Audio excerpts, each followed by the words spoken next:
Mesdames et messieurs, bonjour et bienvenue dans votre émission Les personnages d'ici et d'ailleurs. Et dans ce nouveau numéro, nous allons parler de comment surmonter les émotions pour rester avec un meilleur équilibre intérieur. Aujourd'hui, nous sommes à la rencontre du psychologue Justin Tchoukourou qui va en tout cas nous en dire plus. Justin Tchoukourou, bonjour. Bonjour madame. Voilà, donc moi c'est Justin Tchoukourou, je suis psychologue clinicien d'orientation cognitivo-comportementale. Je suis en train de faire ma spécialité dans le stress post-traumatique ou toutes les questions relatives au traumatisme. Et comme je venais de le dire, aujourd'hui nous allons parler avec vous comment surmonter les émotions pour rester avec un meilleur équilibre intérieur. Mais par là, qu'est-ce que les gens qui nous peuvent retenir par émotion? Eh bien, les émotions, ce sont des états affectifs. Ce sont des états affectifs d'un être humain suite à une situation de la vie qui s'est produite. Donc, c'est une réaction, on dirait, d'un organisme de l'être, de la personne par rapport à un événement, ce qu'il a vu, ce qu'il a entendu. Et l'objectif ici des émotions, c'est pour amener la personne à prendre une décision particulière pour gérer l'événement qui vient de se produire. C'est ainsi qu'il y a différentes sortes d'émotions. Par exemple, pour la personne qui, dans un événement ou dans une situation où lui trouve qu'il y a du bonheur, il y a de la joie, c'est évidemment l'émotion de joie qui va venir. Parce que cette émotion de joie vient lui montrer que dans cette situation, il y a quelque chose de bien pour lui. Il est en sécurité, il est tranquille et donc la joie va venir. Mais s'il interprète la situation comme étant menaçante, il y a une autre émotion qui va venir. Ça peut être soit une émotion de colère. Avec la colère, il va vraiment se protéger contre quelque chose qui vient menacer. Et la colère veut lui armer pour lui dire, écoute, quelque chose qui est là, la personne qui est là n'est pas la bonne. Alors il va exprimer la colère. Ça peut être aussi une déception. Ça peut être quelque chose qui vient de le décevoir. Et par la déception, il va émettre une émotion de la tristesse. Parce qu'il s'y trouve que la personne qui est là ou l'événement qui arrive ne trouve pas les attentes que la personne avait. Et donc ça va amener l'émotion de tristesse pour amener la personne à prendre des décisions qu'il faut face à cette situation. Ainsi, il peut aussi être une question de peur. Par exemple, il y a une incertitude dans la vie, une incertitude dans l'avenir. Ça fait ce que la personne a peur.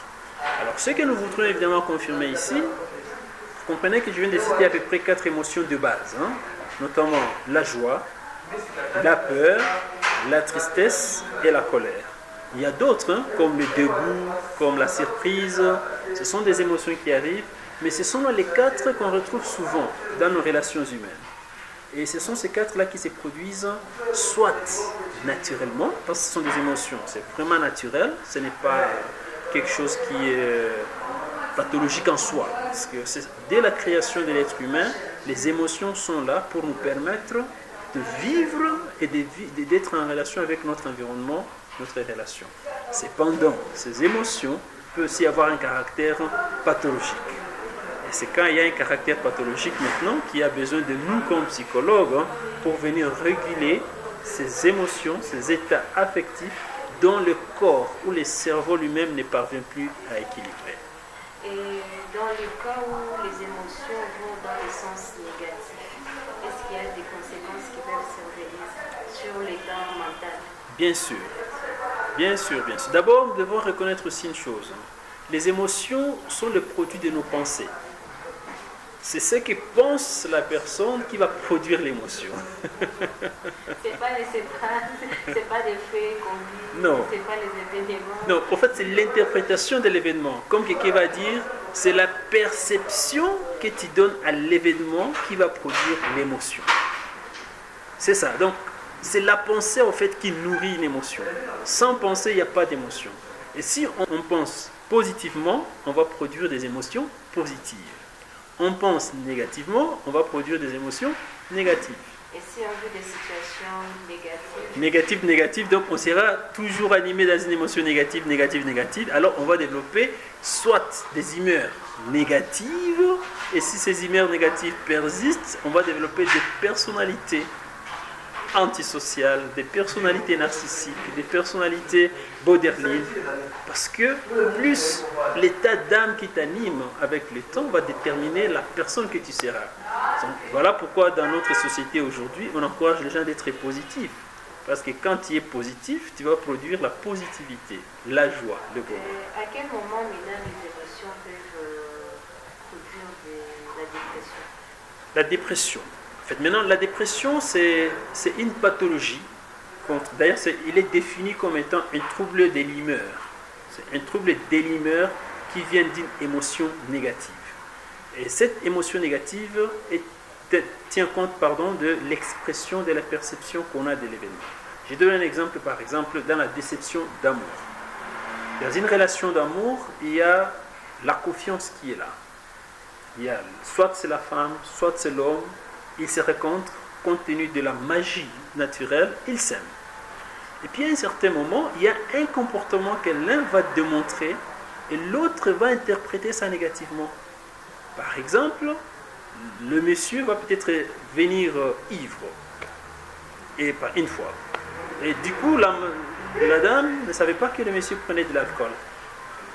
Et lui, peut-être, ne voulait pas quelqu'un qui prend de l'alcool. Déjà, vous comprenez que ça devient une interprétation négative de la situation. Et si la personne persiste dans l'alcoolisme, la personne se sent déçue. Et une fois déçue, il s'est dit, mais c'est la personne à qui je faisais confiance. Maintenant qu'il me déçoit, du coup, je vais vivre avec un événement, avec une situation négative par rapport à la personne. Maintenant, s'il arrivait que, de fil en aiguille, le monsieur tombe dans l'infidélité, on se rend compte que non, il y a d'autres personnes autour. Il y a d'abord l'action de l'alcoolisme qui est dessus, et puis du coup, il y a la déception de l'amour, de l'infidélité. La personne sera avec quelqu'un d'autre, par exemple, et là, la personne va être dans un état qu'on appelle les états dépressifs. C'est-à-dire que la personne devient triste. Il sera caractérisé par certains éléments. La tristesse. Quand il est triste, alors il va commencer à se poser des questions. Pourquoi moi? Il va se remettre lui-même en cause. Quand il se remet en cause, du coup, il va commencer à douter de lui-même. En doutant de lui-même, ça va animer un esprit de vouloir se dévaloriser. Et quand il se dévalorise comme ça, il va avoir même des idées de suicide. Et c'est comme ça qu'on va voir que dans le trouble dépressif, il y a des conséquences comme ça. Il y a la tristesse, la dévalorisation, les idées suicidaires, seulement parce que la personne n'a pas pu garantir la confiance qui était créée entre les deux. Et quand maintenant quelqu'un se retrouve dans cette situation, lui-même d'abord, qu'est-ce qu'il doit faire avant que les autres en interviennent? Bien, d'abord, la personne, la première des choses que nous, comme professionnels en santé mentale, on conseille, c'est d'abord de prendre soin de soi. Parce que beaucoup de gens ne comprennent pas que ces problèmes nous arrivent parce qu'on est vulnérable dès le début. C'est-à-dire que nous, personnellement, la vie que nous avions vécue, on n'a pas travaillé sur notre propre personnalité, on n'a pas travaillé sur nos propres problèmes, et du coup, on est face à quelqu'un qui a aussi ses propres problèmes, et du coup, on se trouve qu'on est vulnérable. Donc, quand vous dites qu'on doit prendre soin de soi, qu'est-ce que ça veut dire? Ça veut dire d'abord qu'il faut développer le mental d'être fort. Quand je parle de mental fort, c'est-à-dire avoir la confiance de soi, avoir une estime de soi qui est un peu élevée. Ou quand les événements arrivent, c'est toi qui les contrôles. Et quand tu contrôles les événements, c'est-à-dire que tu les juges en fonction de ta perception, pas de la perception des autres.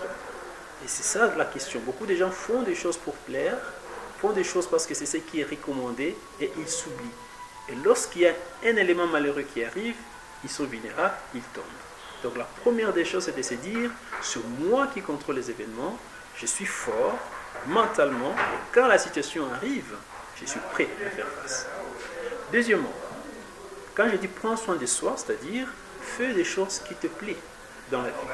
Parce que c'est notre vie au quotidien qui constitue notre vie. Quand tu te réveilles le matin, ce que tu fais le matin, la journée, comment tu organises ton quotidien. Qu'est-ce qui est dans ton quotidien, c'est aussi fondamental. Parce que si tu es entouré avec la négativité, tu es entouré avec des critiques, tu es entouré avec des personnes qui te remettent toujours en cause, qui te critiquent toujours, ils te vulnérabilisent. Et là, tu n'es pas fort mentalement. De 2 ou de 3, il faut aussi avoir le temps de faire le sport. Vous savez que notre corps a été fait pour être en mouvement. Et plus on fait le sport, il y a des hormones qui entrent dans notre corps. Ce sont des hormones de plaisir. Et plus on accentue sur ces hormones de plaisir, plus on se disponibilise ou on est prédisposé à faire face à la négativité. Et quand la négativité arrive, là tu vois d'abord que tu es d'abord bien armé parce que tu es mentalement en place et tu es tout ce que tu veux. Parce que les sports, effectivement, ici, ça dépend de ton intérêt. Ça peut être la danse, il y a des gens qui veulent danser. C'est pourquoi dans certains pays, les week-ends, c'est le moment pour les gens d'aller dans des boîtes, pour s'amuser, hein, bien que les gens interprètent ça aussi négativement. Mais c'est important, si on peut avoir la semaine, le temps de danser, écouter la musique, c'est aussi important. Et faire un peu de promenade, hein, quitter chez soi, le soir, prendre de l'air. La promenade, c'est aussi quelque chose de bon. Le marathon. Et aussi à Bukavu, ces derniers temps, il y a pas mal de salles de sport aussi. Il y a des salles de sport, faire des gymnastiques rythmées. Donc il y a pas mal de choses qu'on peut faire qui nous enlèvent dans notre sédentarisme quotidien pour qu'on soit en mouvement, en relation et développer une vie de gaieté. Il y a d'autres qui ont des mentalités qui disent que tout ça demande de l'argent. Ici, on est dans l'impossibilité de trouver de l'argent pour faire la chose qui nous plaît ou la chose qui plaît la personne qui se trouve dans une situation là très difficile pour arriver à surmonter les émotions surtout négatives. Ouais. Bon, vous savez, ce qui est contrastueux dans notre contexte, c'est qu'on dit toujours que la santé n'a pas de prix. Beaucoup de gens ils se disent n'ont pas l'argent pour faire des petites choses comme ça, mais quand ils tombent malades, ils ont des dollars pour l'hospitalisation, pour le soin. Peut-être pas les cotisations des membres de famille. Ah ben, ça au moins. Encore s'ils sont chanceux. Hein? Mais la question c'est quoi? Il n'est jamais cher d'organiser sa santé. Parce que ici, par exemple, quand je dis faire la promenade le soir, ça te coûte quoi? De te prendre, quand tu quittes les boulots, par exemple, à 17h, à 18h, faire 1 heure de marche et rentrer chez soi. Et quand tu es chez soi, mettre une belle musique, avoir une bonne harmonie, ça te coûte quoi? Ça te coûte quoi, par exemple? Pour si tu ne travailles pas, hein, de mettre la musique chez toi. Tu as ton téléphone, tu as tes écouteurs dans ta chambre. Prends 20 minutes, danse, comme si tu étais le seul dans ce monde. Parce qu'il y a des gens, ils ont dans leur chambre, ils mettent la musique, ils mettent les écouteurs, ils vont danser, ils vont suer, et là, ça fait plaisir. Parce que le corps est en mouvement. Là, ça demande quoi? Rien du tout. Même pas un sou. Ça te coûte quoi, par exemple, quand on fait la vaisselle? Vous savez aussi, il y a des activités quotidiennes que nous faisons, mais qui sont considérées comme des activités sportives. Quand on fait la vaisselle, on est en mouvement.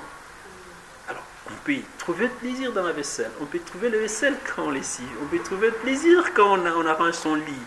Tu vois, tous ces trucs qu'on fait au quotidien, si on donne une routine dans son quotidien, ça fait jouer un rôle fondamental dans notre régulation émotionnelle. Mais souvent, tu vas voir quelqu'un qui va rester au lit. Il s'est réveillé à 9h. Et quand il s'est réveillé, c'est le domestique qui fait tout. Il mange. Et quand il mange, il prend le bus ou le taxi ou la voiture au bureau, assis. Il revient, téléphone, lit. Télévision. Il n'y a pas d'activité, évidemment. Vous savez, il y a le spécialiste de la dépression, Aaron Beck. Aaron Beck définit le trouble dépressif de 2 manières. Inactivité et pensée négative. C'est-à-dire que quand tu es dans l'inactivité, quand tu es dans une pensée négative, tu es déjà dans les symptômes de la dépression. Quand vous dites qu'il faut avoir des pensées positives, c'est pas aussi du tic-tac, hein? Eh bien oui, c'est pas du tic-tac. Mais qu'est-ce que nous pouvons faire pour arriver à ces sommets-là, à ces niveaux? Il faut d'abord les identifier. Il faut d'abord identifier quand est-ce qu'on est positif, quand est-ce qu'on est négatif. Et quand, évidemment, et pour y arriver, c'est ça aussi ce qu'on appelle la sensation, les ressentis. Chacun, dans la situation normale, il a une ressentie. Et la ressentie, on la juge souvent de 0 à 10. 0, c'est-à-dire la tristesse. Quelqu'un qui est triste, il est à 0.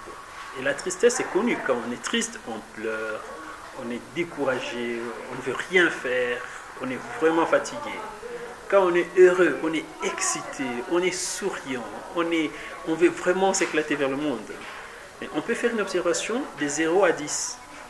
Dans le moment présent, on se situe où? Est-ce qu'on est du côté des tristes ou on est du côté des joyeux? Avec ce que nous traversons à Bukavu, Oui. avec tous les problèmes que nous traversons à Bukavu, il y a des incendies, des catastrophes naturelles. Est-ce qu'il y a des secrets pour que quelqu'un reste avec un mental De faire. Oui, le secret, c'est ça, la positivité. Tu vois, des fois, c'est difficile à l'exprimer hein, quand on le dit, mais c'est comme on dit en d'autres termes. Il y a une expression qui est dans notre écriture qui dit les m'en foutistes, les je m'en fous. On peut voir ça d'une façon négative, hein, mais au fond, les m'en foutisme, c'est une façon de se dire que ce qui arrive, pardon, c'est pas moi, c'est pas ma situation. Je le regarde à distance sans qu'il me touche. Tu souffres, toi? Il y a des incendies, par exemple?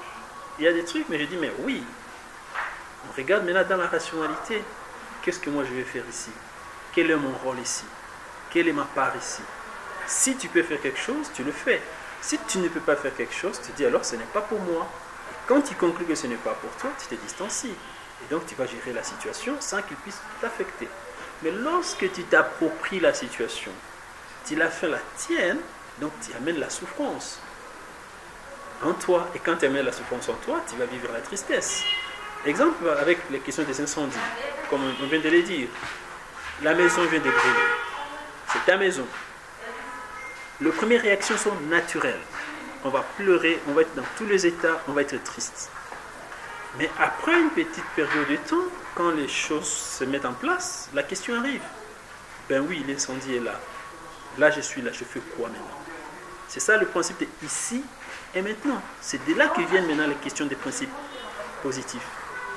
Je fais quoi maintenant? Est-ce que je vais me tuer? Est-ce que je vais me jeter? Tu vois un peu? Alors, la maison n'est plus là.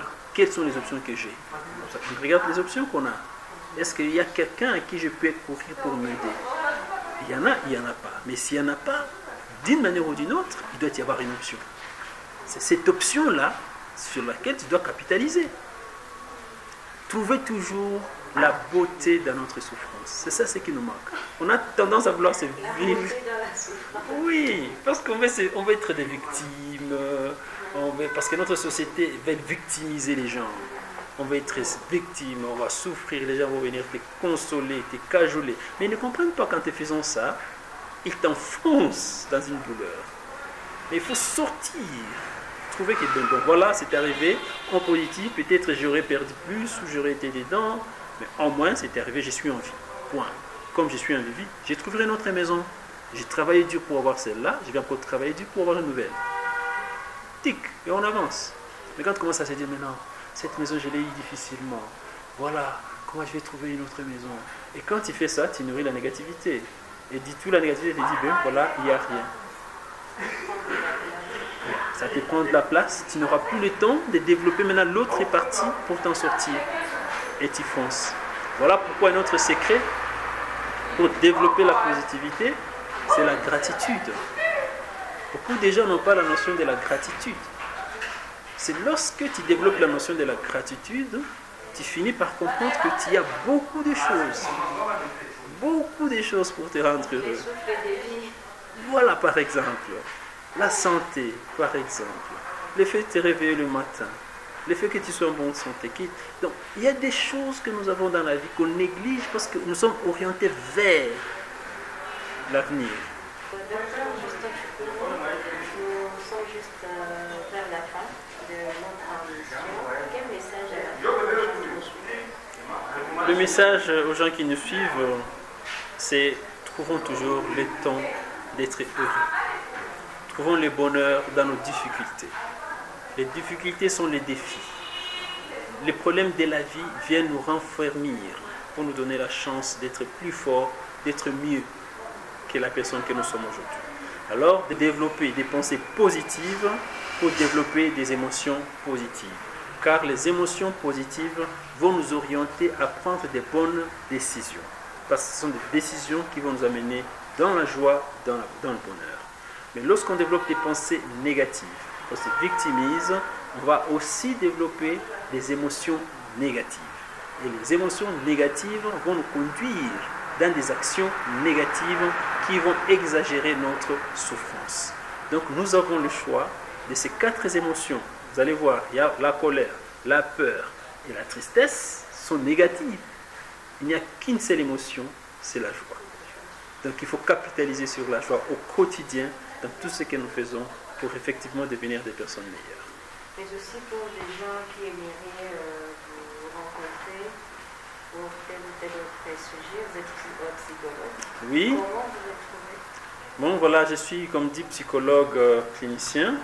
Pour le moment, je suis à la clinique Rui Guita, qui est située sur l'avenue Emery Patrice Lumumba. Je suis aussi enseignant à l'Université évangélique en Afrique, à l'UEA.